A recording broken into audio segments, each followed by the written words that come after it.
தேர்தல் விதிமுறைகள் அறிமுகப்படுத்தப்பட்டுள்ளது. தவிக சார்பில் விதிமுறைகள் கைப்பற்றப்படுமா?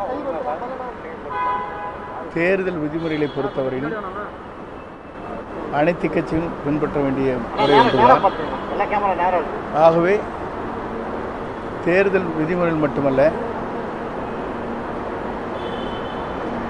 எல்லா வகையிலும் அரசு விதிக்கின்ற விதிமுறைகளுக்கு உட்பட்டு இயக்கம் நடைபெற்று கொண்டிருக்கிறது.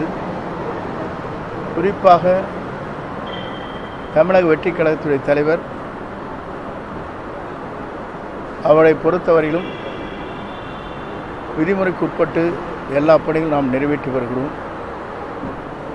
அவருடைய பொதுக்கூட்டத்தை பார்க்கின்ற போது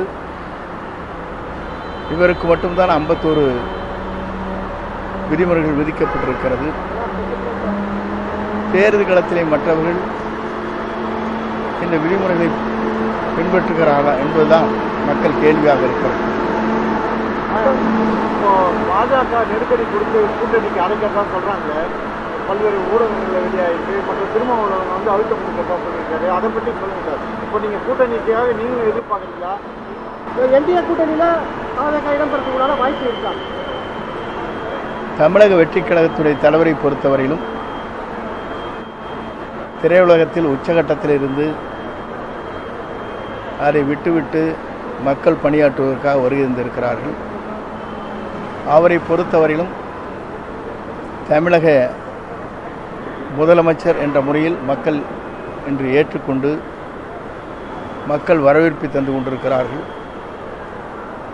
ஆகவே இத்தனை தியாகத்தை செய்துவிட்டு ஒருவர் மக்கள் பணியாற்ற வந்திருக்கிறார் என்று சொன்னால் அவர்தான் தமிழ்நாட்டுடைய முதலமைச்சராக வர வேண்டும் என்பதுதான் எல்லோருடைய ஆசை, ஆவல்.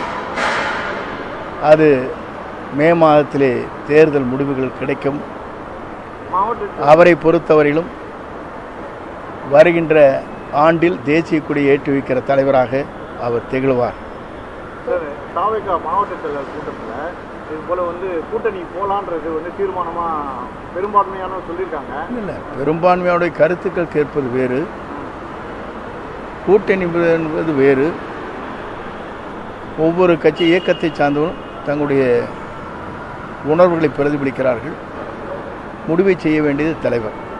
கொள்கை எதிரின்றதும் அரசியல் எதிரின்றதும் வெவ்வேறு இல்லை அப்படின்ற மாதிரி சில சமூக வலைதளங்களில் எல்லாம் கருத்து பதிவு. சமூக வலைத்தளங்களில் வருகின்ற ஒவ்வொரு கருத்துக்கும் நாம் பதில் சொல்ல இயலாது. ஒவ்வொரு ஊடகங்களும் ஒவ்வொரு இயக்கத்திலே பின்னி பிணைந்து கொண்டிருக்கிறார்கள். ஆகவே அவருடைய கருத்துக்கள் ஒவ்வொருவரும் மாற்று கருத்துக்கள் இருக்கிறது. எங்களை பொறுத்தவரை தெளிவாக அவர்தான் தமிழ்நாட்டுடைய முதலமைச்சராக வர வேண்டும் என்பதுதான் எல்லோருடைய ஆசை. முதலமைச்சர் வாய்ப்பு கொடுத்தாதான் கூட்டணி சொல்றீங்களா? முதலமைச்சராக வர வேண்டும் என்று சொன்னாலே புரிந்து கொள்வீர்கள்.